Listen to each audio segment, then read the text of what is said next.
Nothing can be more frustrating when you sit down to watch one of your favorite programs using Spectrum Internet and you run into issues or your speeds are real slow. Well, in today's tech video, I'm going to show you how to fix Spectrum if it isn't working on your Amazon Firestick.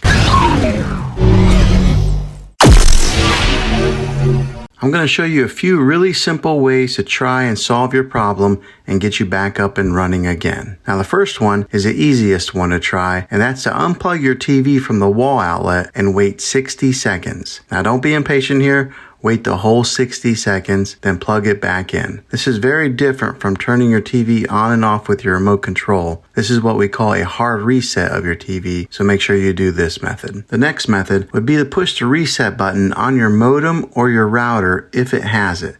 Not all routers have this button, but if yours does, give that a try. Now, if that doesn't work, then find your router that is giving you Wi-Fi and unplug the power to that for 60 seconds. Then plug it back in. This is very different than pushing the reset button on your router, so hopefully this will work. If not, let's move on to the next method. Move your router to a different location so that it's more open and it can broadcast a signal better without any interference. Now, if you're using a Spectrum TV app, then try deleting the app off of your TV. Go to where the apps are located on your system and remove the app altogether. Then reinstall the Spectrum TV app again. After you reinstall it, you might have to log back in with all of your credentials, but hopefully this will work. Well, hopefully this video was helpful for you. If it was, go ahead and throw a thumbs up on it. Go ahead and subscribe to my channel. I make tech videos all the time, and I would love to have you back in the next one. Take care.